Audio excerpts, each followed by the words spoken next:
De lui, du million de personnes désormais atteintes par le Covid-19.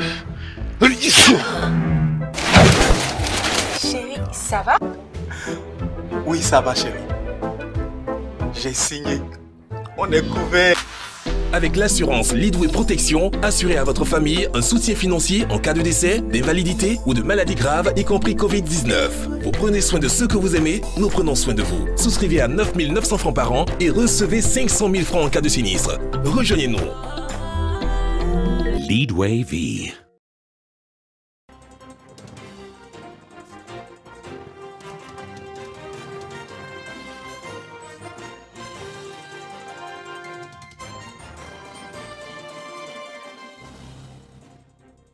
Bonsoir à tous, nous sommes ravis de vous retrouver pour l'information. Je vous donne tout de suite les titres de ce 20h. Le gouvernement et les mairies du district d'Abidjan évaluent la situation. Une réunion gouvernementale a permis ce lundi de plancher sur les mesures urgentes à prendre pour une meilleure réponse aux sinistres occasionnés par les pluies diluviennes.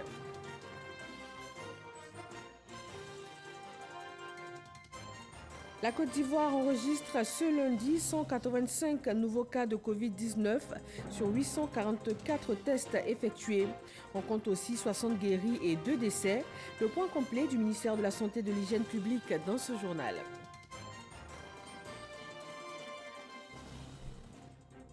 Le nombre de cas positifs au Covid-19 grimpe chaque jour dans le pays et cela inquiète. Le service des maladies infectieuses et tropicales est de plus en plus sollicité et paradoxalement, il est constaté le relâchement du respect des mesures barrières. Le corps médical tire sur la sonnette d'alarme. Et puis dans le procès en appel de Laurent Gbagbo et Charles Blé Goudé, une audience s'est ouverte aujourd'hui sur les observations des différentes parties sur l'appel du bureau du procureur contre l'acquittement prononcé en faveur de l'ancien président et de son ancien ministre de la Jeunesse. Bienvenue à tous. La gestion des catastrophes naturelles à l'ordre du jour à la primature ce lundi, lors d'une réunion gouvernementale présidée par le ministre d'État Ahmed Bakayoko, assurant l'intérim du Premier ministre. Il a été question des mesures urgentes à prendre pour une meilleure réponse aux sinistres occasionnés par les pluies diluviennes. Nous allons y revenir tout à l'heure avec plus de précision. On se rend maintenant au 1er bataillon d'infanterie d'Akwedo. Une minute de silence le 22 juin par les forces armées de Côte d'Ivoire en mémoire des soldats tombés le 10 juin dernier lors des affrontements de Kafolo à la frontière avec le Burkina Faso. Retour sur cette cérémonie hommage avec Abou Sanogo. Plateau d'Akwedo, montée des couleurs. Une minute de silence en mémoire des militaires tombés à Kafolo, localité située à la frontière entre la Côte d'Ivoire et le Burkina Faso, le mercredi 10 juin dernier. Moment de grand recueillement au 1er bataillon d'infanterie d'Akwedo. L'armée ivoirienne rend hommage à ces hommes en présence du ministre d'État, ministre de la Défense Ahmed Bakayoko, qui a salué leur mémoire, puis présenté les condoléances et la solidarité de la nation et du président de la République Alassane Ouattara. Il a invité ces hommes à la solidarité, puis a affirmé que l'attaque du poste ivoirien à Kafolo ne restera pas impunie. Je participe avec vous ce matin à ce moment de recueillement en mémoire de vos frères d'armes tombés à Kafolo. Présenter à vous tous, forces armées, à leurs familles, les condoléances de la nation, les condoléances, la solidarité du président de la République, chef suprême des armées. Et nous avons, sur instruction du président, demandé au grand commandement de tout faire pour que ces crimes ne soient pas impunis. Ahmed Bakayoko a annoncé plusieurs interpellations. Déjà, beaucoup de ces personnes qui ont commis cet acte criminel terroriste sont sous le verrou. Hier encore, on me rendait compte des arrestations très importantes. Et je suis très fier de la capacité de réaction, d'investigation de nos forces. Il faut nous faire confiance. Il y a des gens qui se permettent, alors qu'ils disent qu'ils aiment leur pays, de donner quelques informations à des terroristes sur les positions, sur les mouvements des forces. Tout cela est retracée.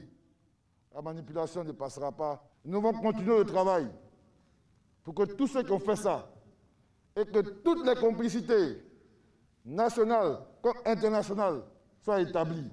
Et là, je peux vous dire que le chef du commando qui a mené l'action a été pris hier. Un hommage sera rendu très bientôt aux soldats tombés au champ d'honneur à Kafolo, en présence du président de la République Alassane Ouattara, chef suprême des armées. Notons que la minute de silence a été observée dans toutes les casernes du plateau d'Abidjan, à la gendarmerie nationale, notamment au commandement supérieur et à la caserne d'Agban. La maladie à coronavirus reste plus que jamais d'actualité. Le nombre de cas positifs grimpe au quotidien. Le respect des mesures de sécurité par les populations laisse à désirer. Le personnel soignant en première ligne est submergé. On fait tout de suite le point de la situation.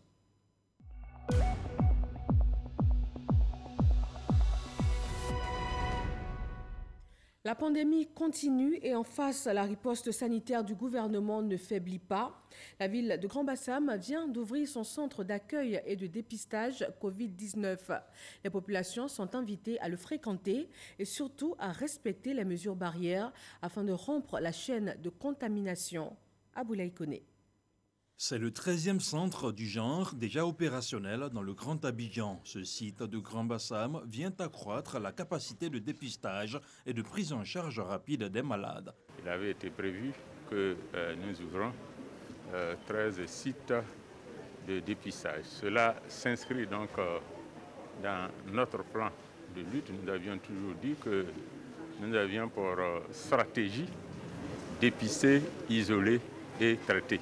Pour venir à bout de la pandémie, un accent particulier sera mis sur les actions de proximité. Nous allons nous concerter et accompagner ces efforts-là et faire pratiquement du porte-à-porte pour une veille communautaire intense et faire en sorte que tous les jours, les gens entendent des messages en ce qui concerne les mesures barrières. La Covid-19 est une réalité parce que nombreux sont ceux et celles qui nous demandent, Monsieur le maire, est-ce que la maladie existe vraiment? Est-ce que ce n'est pas une invention? C'est une réalité.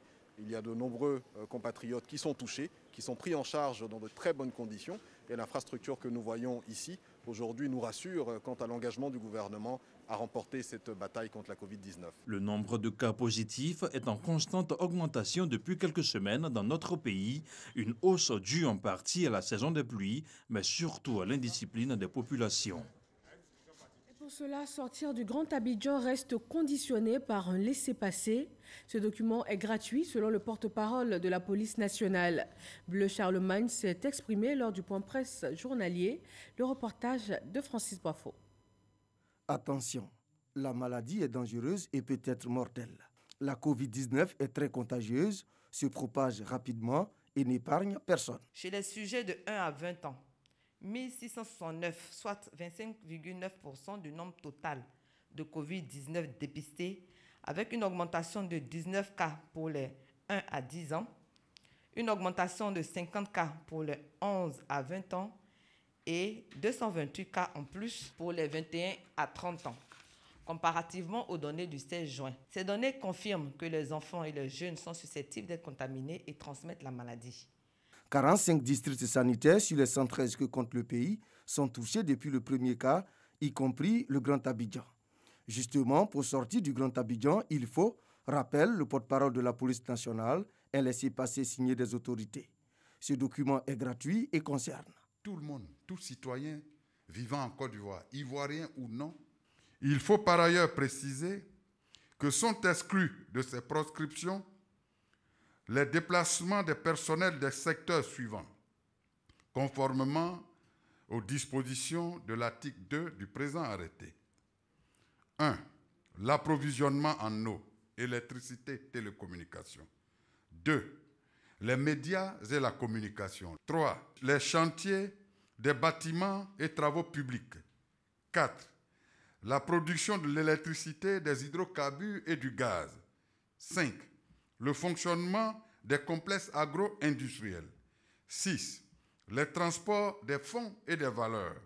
7. Les pompes funèbres dans le cadre des transferts des restes mortels. 8. Les denrées alimentaires. 9. les produits agricoles, animaliers, halieutiques et forestiers. 10. Les intrants agricoles. 11. Les produits pharmaceutiques, médicaux et vétérinaires. Enfin, les produits miniers. En vue de faire appliquer la loi ou faire respecter les mesures prises par le Conseil national de sécurité dans la lutte contre cet ennemi invisible qu'est le coronavirus, les forces de l'ordre sollicitent la collaboration des populations. En dépit de ces mesures, le nombre de cas positifs inquiète et cela inquiète. Sur le terrain, le système de prise en charge des malades tourne à pleine vitesse. Le service des maladies infectieuses et tropicales, qui accueille de plus en plus de monde, et face à ce relâchement du respect des mesures barrières, le corps médical tire la sonnette d'alarme. Alexis Ouedraogo. Le service des maladies infectieuses et tropicales est en alerte. Avec la flambée des cas Covid-19 dans le pays, les cas dits compliqués se multiplient.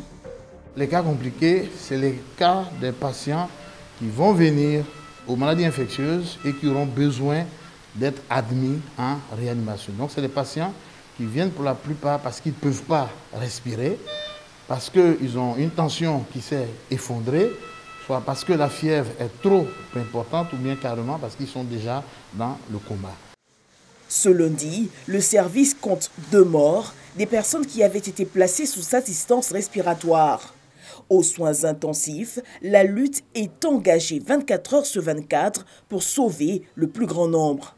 Comme ici, dans cette chambre, avec ce patient de 41 ans. Nous avons commencé à le prendre en charge de façon très invasive, très agressive, pour gagner du temps sur l'évolution de son cas.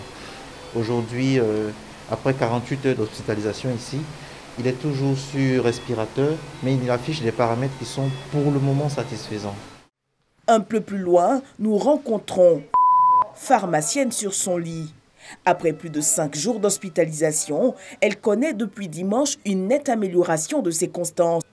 Les médecins lui ont même retiré le respirateur artificiel. Quand je venais, je n'avais même pas sang. Et là,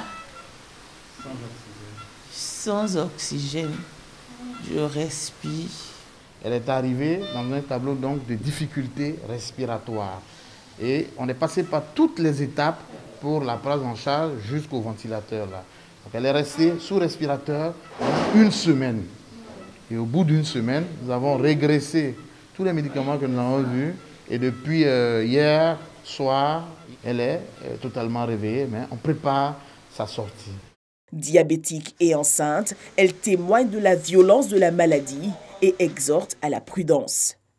Dès que tu sens la toux et tout, il faut venir. Parce que moi, j'ai commencé à tousser, je suis restée jusqu'à quand je suis venue. Mon poumon là, il était déjà attaqué. Le patient que vous voyez juste derrière moi affiche encore des constances précaires. Pendant 5 jours, il a ressenti de la fièvre, de la forte fatigue. Il ne s'est rendu à l'hôpital que lorsqu'il n'a plus été en capacité de respirer. Il est arrivé au SMIT avec des difficultés respiratoires importantes. Il a été pris en charge depuis le samedi. L'appel est lancé par le corps médical aux populations. Respectez les mesures barrières, préservez-vous et rentrez rapidement en contact avec les forces médicales si vous avez les signes de la maladie. Pour le professeur Bois, le relâchement dans la lutte contre la propagation de la maladie à coronavirus pourrait conduire au pire. Le nombre de patients dépistés augmente et le nombre de cas graves aussi va augmenter. L'idée, c'est de faire en sorte de se faire dépister très tôt, diagnostiquer et prise en charge également très tôt. Autre victime à suivre de près, les personnes fragiles, dont celles du 3e âge. Ce qui se passe avec les grands-parents, c'est très souvent les jeunes qui, en leur rendant visite de façon intempestive, finissent donc par les contaminer. Donc ne pas aller vers un grand-parent dans cette période-là, ce n'est pas parce qu'on ne l'aime pas, c'est plutôt parce qu'on veut les préserver. Donc il faut absolument que nous mettions l'accent là-dessus. Les sujets qui sont diabétiques, surtout, diabétiques et suicidodépendants ou pas, les sujets qui sont hyper tendus, les sujets qui ont une affection chronique type cancer ou qui sont sous chimiothérapie. À ce jour, la prise en charge des personnes atteintes de la Covid-19 en Côte d'Ivoire reste gratuite. Dès l'apparition des signes tels que la toux, la fièvre, les maux de gorge, il faut se faire dépister pour une prise en charge optimale. J'ai eu la perte de goût et d'odorat et j'avais mal à la gorge. Maintenant, j'ai fait la fièvre en 2 jours. Alors, je suis allé faire mon test et après, on m'a appelé pour me dire que je suis positif. Alors, on m'a demandé de me rendre au CHU immédiatement, donc je me suis rendu au CHU ici. Et cela fait 7 jours que je suis les traitements. Et actuellement, je suis en pleine forme, je suis hors danger. Les patients sont invités à la patience et surtout au respect des mesures barrières au sein des structures dédiées à la prise en charge. On se rend compte qu'il y a une augmentation du nombre de patients dépistés positifs. Ça crée un petit embouteillage au niveau donc, du service, mais nous faisons tout pour les satisfaire donc, dans les délais requis. Donc nous leur recommandons de la patience et de la compréhension. Le nombre de cas d'infection à coronavirus est en nette progression, y compris des formes sévères chez des jeunes. Des raisons qui invitent aujourd'hui au strict respect des mesures barrières. Le secteur informel, lui, paye lourd tribut face à la maladie. Le gouvernement a donc mis en place un fonds d'appui aux acteurs de ce secteur sinistré. Il est doté de 100 milliards de francs CFA. Ce lundi, 417 femmes, dont 54% du district autonome d'Abidjan, ont reçu environ 85 millions de francs CFA. Amadou Ouattara.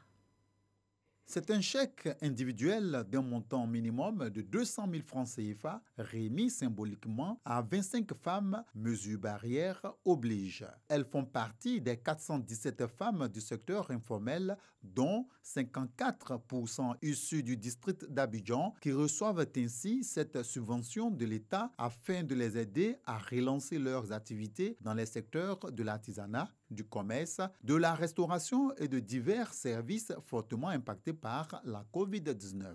Et recevoir ces chèques aujourd'hui de la part de l'État nous fait comprendre que nous n'avons pas été laissés pour compte. Cette action est possible grâce au fonds d'appui aux acteurs du secteur informel FASI.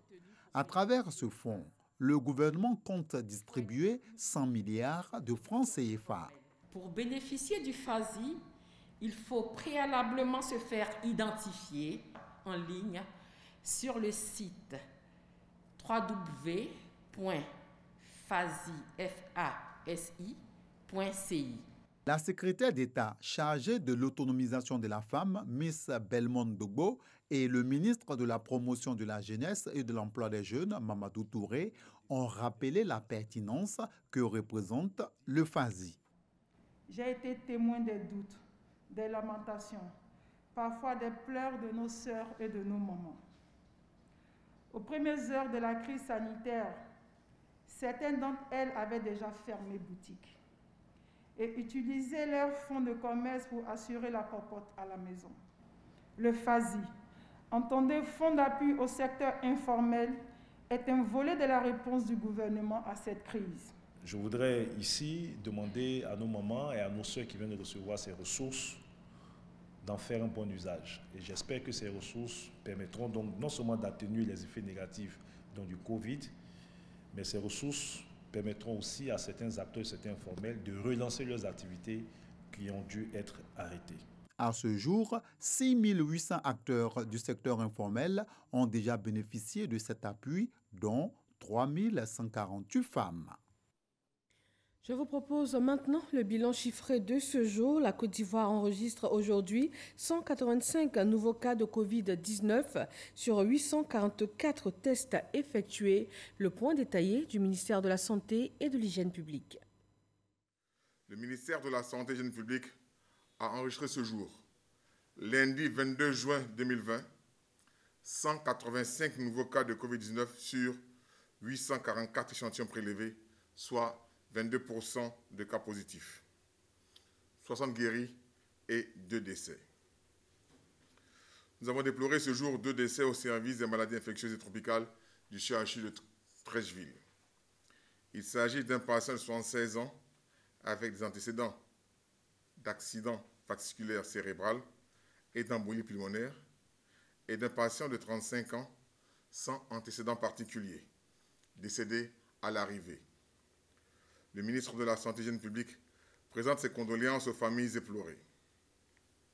À la date du 22 juin 2020, la Côte d'Ivoire compte donc 7 677 cas confirmés, dont 3 128 personnes guéries, 56 décès et 4 493 cas actifs. Le nombre total d'échantillons est de 45 996. Le ministre de la Santé et de l'Hygiène publique rappelle que la pandémie n'est pas terminée.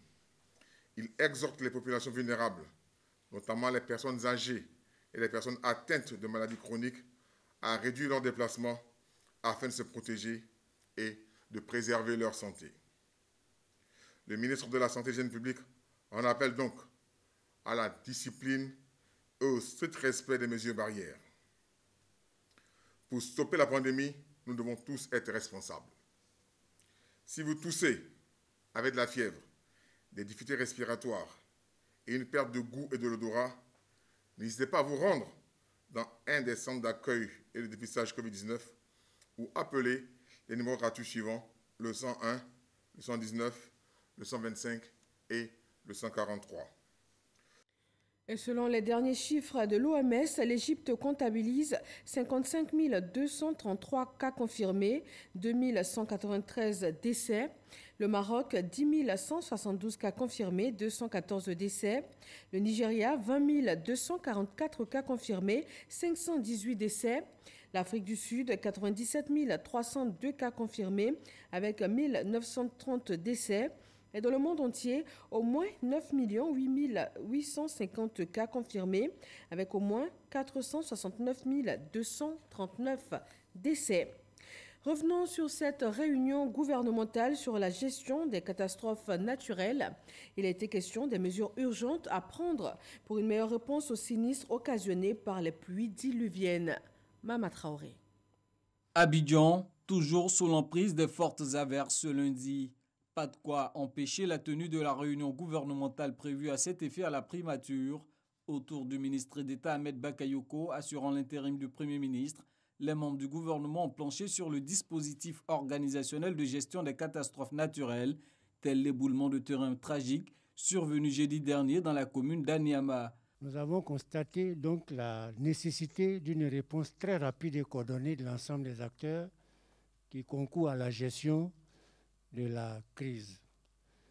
Toutefois, dans le cadre de la gestion des crises, plusieurs organismes revendiquent parfois le leadership, qui a un rôle prépondérant et sectoriel, toutes choses qui mettent souvent à mal la nécessaire coordination dans la réponse du gouvernement.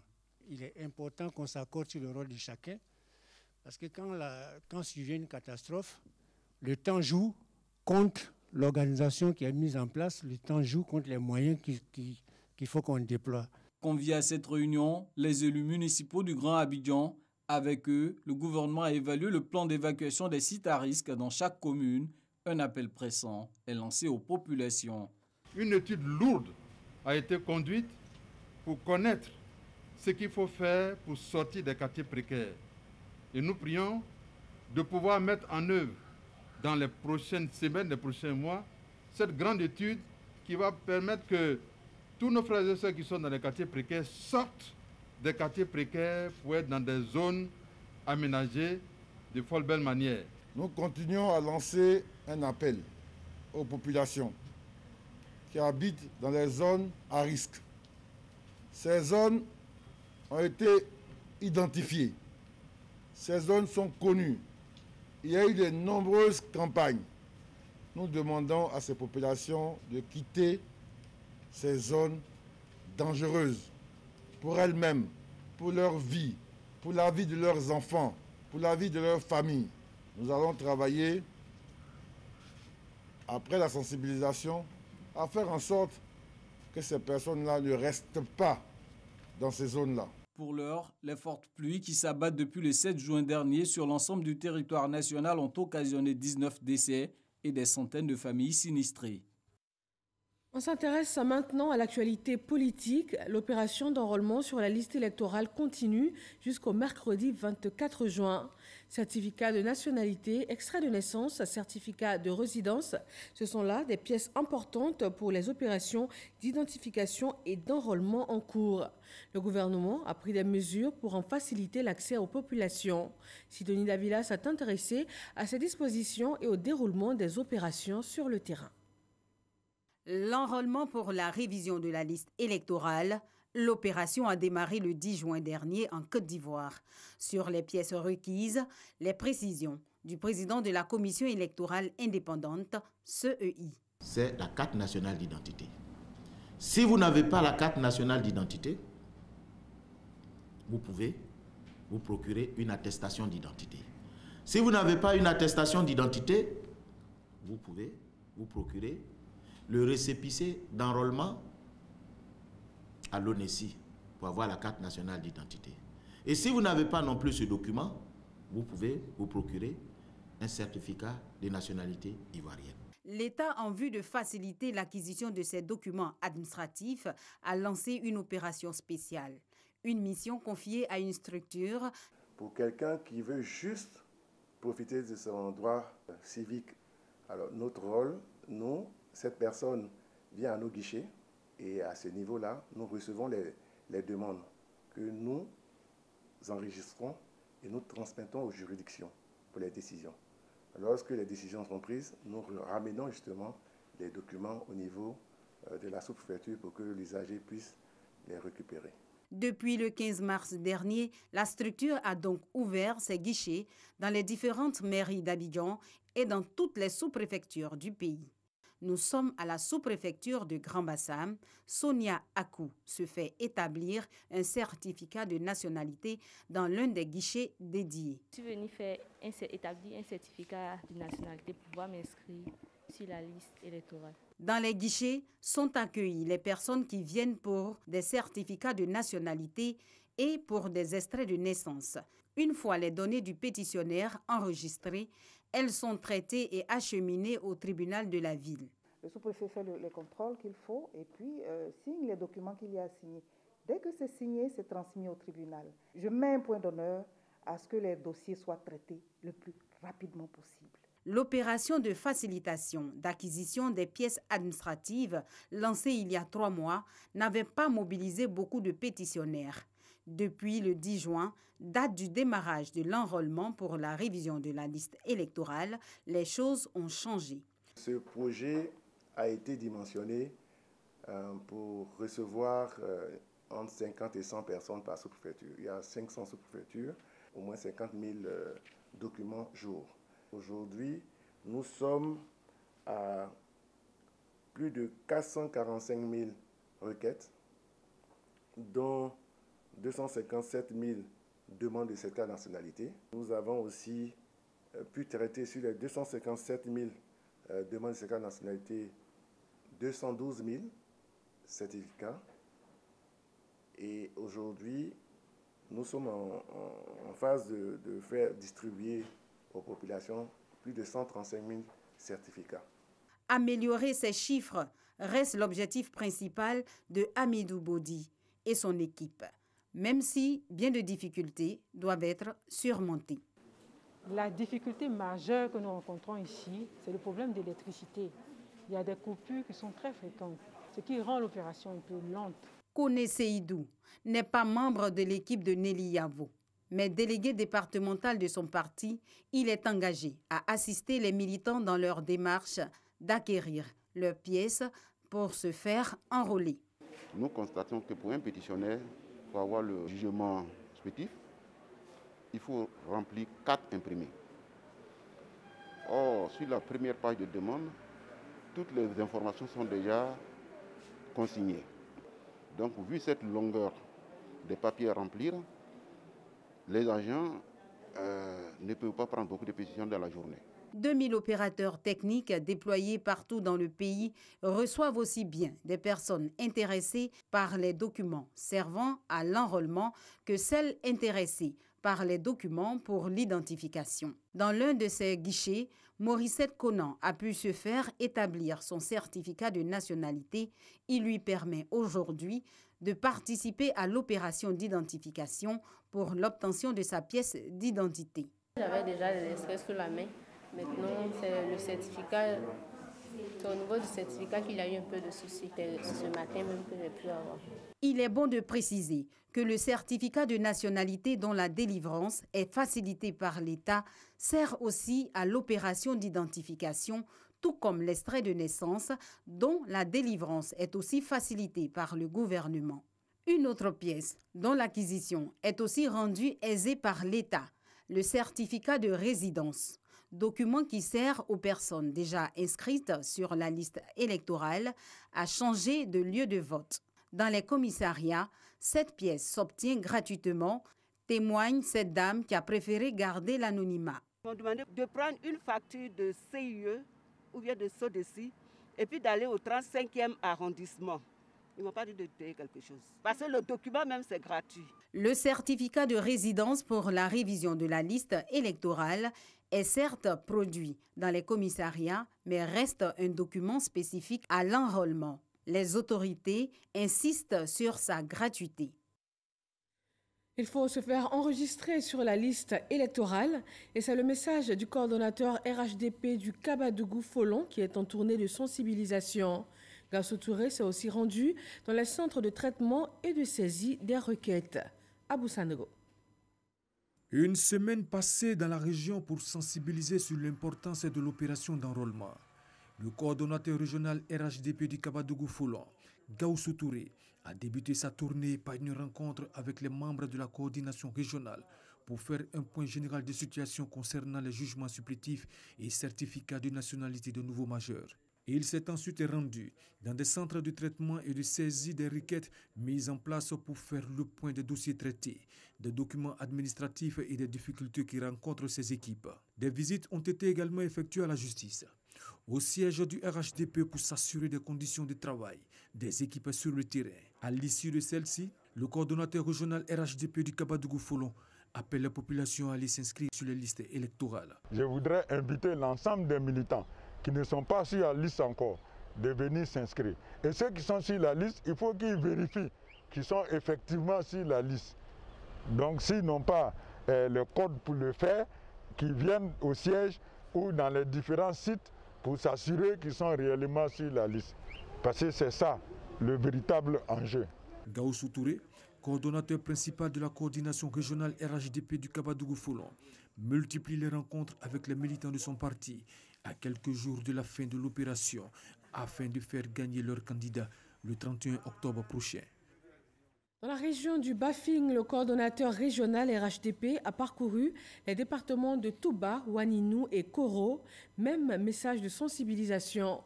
Moussa Sanogo s'en est aussi informé du déroulement du processus. F. Boué. À Koro, dans le Bafing, les opérations de délivrance des pièces administratives et de révision de la liste électorale sont en cours tant bien que mal. On note peu d'engouement pour la révision de la liste électorale. Le centre EPP El Hadj Amadou Bakalo a enregistré près d'une dizaine de requérants depuis le début de l'opération. Ajoutez à cela certaines difficultés techniques.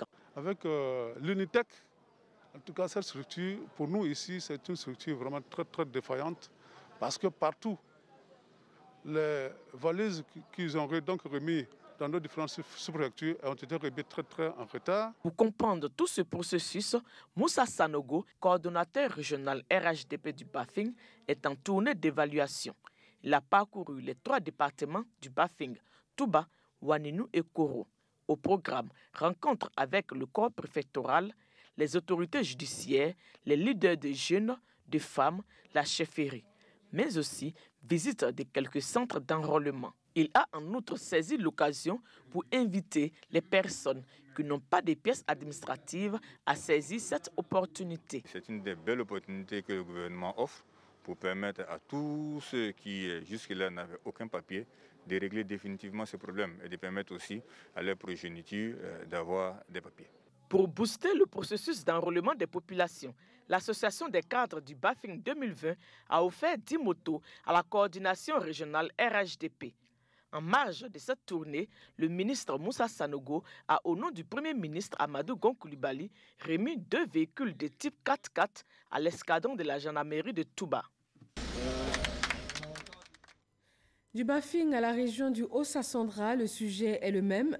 Le président de l'association des cadres du Centre pour le développement a échangé avec les populations de Daloa, Isia et Saïwa.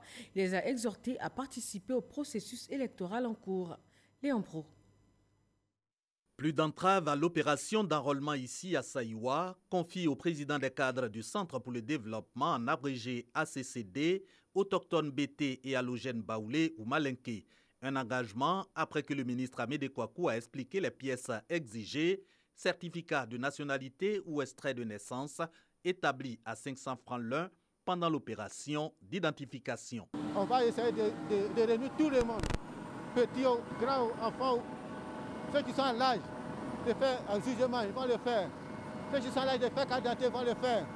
Ceux qui sont à l'âge de voter vont voter. À partir d'aujourd'hui, nous serons prêts, nous allons partir partout pour pouvoir sensibiliser nos sœurs, pour s'inscrire sur les listes. Contrairement aux rumeurs, la carte nationale d'identité pas exigée à l'enrôlement électoral.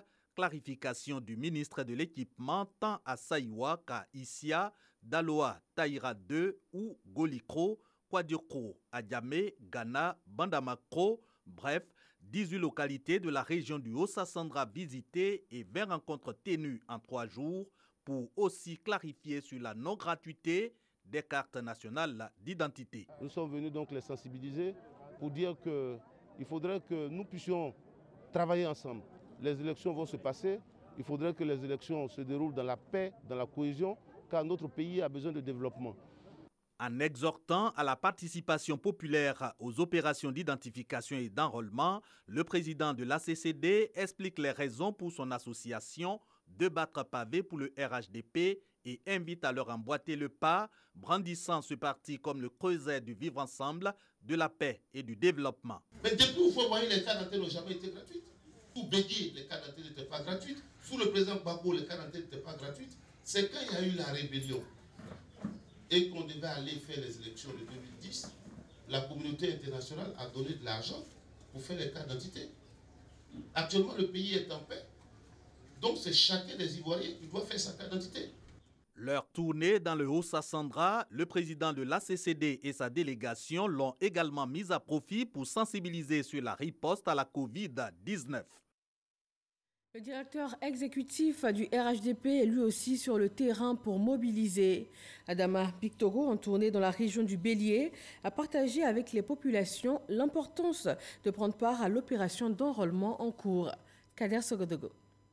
Yamoussoukro, la fondation Félix Houphouët-Boigny pour la recherche de la paix. Il n'y a pas meilleur endroit pour les oufouettistes réunis au sein du RHDP pour ajuster les meilleures stratégies pour les grandes batailles. La plus précieuse est celle d'octobre de cette année, la présidentielle. Le directeur exécutif du parti se veut très clair. Militant RHDP, où que tu te trouves, sympathisant, sympathisante RHDP, où que tu te trouves, va t'inscrire sur le fichier électoral parce que la victoire d'Amadou Gon Coulibaly, c'est maintenant. De Yamoussoukro, je lance cet appel à l'ensemble de tous les militants et militants du RHDP, à tous les sympathisants et sympathisants du RHDP, ensemble pour la victoire du Premier ministre Amadou Gon Coulibaly. La coordination régionale de Yamoussoukro avec à sa tête le ministre Souleymane Diarra-Souba apprécie le challenge. Nous allons relever ce défi-là, ce défi pour les populations de Yamoussoukro et ce défi pour les générations à venir. Parce que nous n'aspirons qu'à une seule chose, vivre dans la paix et promouvoir le développement et la prospérité partout en Côte d'Ivoire. De Yamoussoukro à Toumoudi, 45 km, 25 minutes séparent les deux villes. Si le décor a changé, le message reste le même.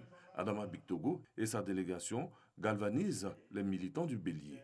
Leurs responsables ont perçu le sens de la mission. Nous n'avons qu'un seul mot d'ordre ici, le dialogue et l'engagement de tous pour que notre candidat, le Premier ministre Amadou Gon Coulibaly, soit élu au premier tour du 31 octobre 2020.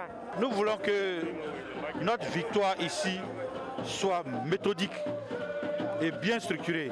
Et c'est pour cela que depuis déjà des mois, nous travaillons à organiser nos différentes structures, à organiser nos différentes coordinations, à faire en sorte que nos militants soit totalement mobilisée. À chaque étape, la direction exécutive du RHDP remet des dons pour faciliter le travail des coordinations. Après Yamoussoukro et le Bélier, Adama Bictogo, Dao Poulin, Yensie Yakouba et les autres responsables de la direction exécutive du RHDP mettront le cap sur le Nzi et la Nibitiassa. Le coordonnateur régional du Rassemblement des Oufouettistes pour la démocratie et la paix dans la région du Boclé mobilise les différentes structures du parti. Sam Konan nous fait le point des rencontres de Sassandra. La coordination régionale du RHDP du Boclé à la rencontre des militants du parti. Il s'agit pour Philippe Légré, le coordonnateur régional qui a reçu successivement les différentes structures du parti et des responsables de communauté de préparer les élections présidentielles d'octobre 2020.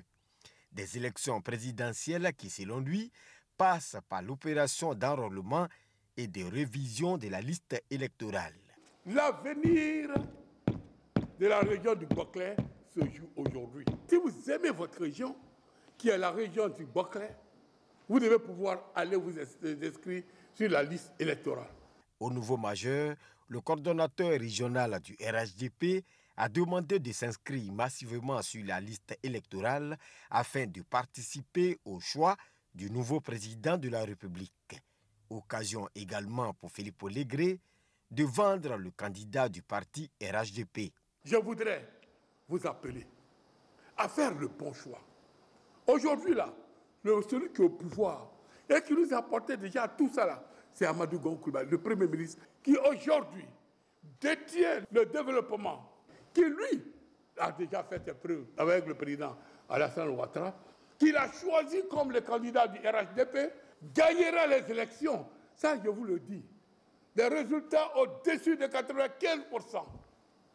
Les militants RHDP de Sassandra ont promis traduire au moment venu leur reconnaissance au Premier ministre Amadou Gon Coulibaly, qui a apporté le développement dans la région du Boclé lors de sa récente visite de travail. À Gagnoa, l'ONG internationale Groupe de contact paix et développement en Afrique a échangé avec les chefs de village, les chefs de communauté et les responsables d'associations de jeunes et de femmes. Ils ont décidé d'élaborer ensemble un plan pour la préservation de la paix et de la cohésion sociale. Mamadou Kwasi. La culture de la paix durable dans le département de Gagnoa, au cœur de cet atelier de formation qui réunit 64 leaders communautaires, dont 14 chefs de canton du département. Une initiative de l'ONG internationale Groupe de contact paix et développement en Afrique. Il s'agit pour cette organisation internationale d'impliquer l'ensemble des acteurs de la société civile de Gagnoa dans la préservation des acquis de la paix. Apporter une dimension supplémentaire à la veille des élections, à la veille des campagnes, faire en sorte que le département de Gagnoa, qui a toujours été plus ou moins étiqueté, sorte de cette façon de penser des gens et qu'on aille à la paix. Nous constatons que, bon, certes, il y a la paix, mais il y a aussi des menaces de cette paix-là. Donc nous avons décidé de nous organiser cette fois-ci de façon plus systématique et de travailler à parler directement avec les parents de façon informelle. Dans un langage franc et direct, ils ont échangé sur le thème « Contribution des chefs traditionnels, guides religieux et leaders communautaires pour une paix durable à Gagnoa ». La paix, c'est le comportement. La paix, c'est la soumission. La paix, c'est d'écouter l'autre. La paix, c'est de s'accepter mutuellement. En tant que chef de province, c'est ce que je dois lancer à la population. Que la paix, ça se cultive. Donc de tous les jours, nous sommes dans cette dynamique-là pour nous arrimer à Gagnoa, nous arrimer aux autorités, nous arrimer à tout ce qui peut contribuer à la paix. Tout le monde doit faire concours à une paix véritable. Le préfet des régions a saisi l'occasion pour inviter les jeunes et les femmes à s'engager aux côtés des chefs traditionnels et des leaders religieux afin de maintenir la flamme de la paix. L'ONG internationale Groupe de contact paix et développement en Afrique est née en 2011 et est dirigée par lui André Dakouri Tablé, une ONG qui œuvre pour la paix sur le continent africain. Dans le procès en appel de Laurent Gbagbo et de Charles Blé Goudé, une audience s'est ouverte ce lundi. Au menu, les observations des différentes parties sur l'appel du bureau du procureur contre l'acquittement prononcé en faveur de l'ancien président Gabriel Zani. Laurent Gbagbo et Charles Blé Goudé vont-ils revenir ou non devant les juges de la CPI pour un procès en appel? C'est tout l'enjeu de ces 3 jours d'audience ouverte ce lundi à la Cour pénale internationale. Pendant ces heures d'audience, où interviendront tour à tour le bureau du procureur, l'avocate des victimes, la défense, il s'agira d'examiner la demande d'un procès en appel formulée par Fatou Bensouda, la procureure de la CPI, suite à l'acquittement de crimes contre l'humanité de l'ex-président ivoirien. En d'autres termes, il est question de démontrer pendant ces audiences que la chambre de première instance qui a prononcé l'acquittement de Laurent Gbagbo et de Charles Blé Goudé aurait commis des erreurs de droit et de procédure, ce qui a abouti à l'acquittement des 2 hommes pour tous les chefs d'accusation retenus contre eux. Reconnus non coupables de crimes contre l'humanité commis entre décembre 2010 et avril 2011,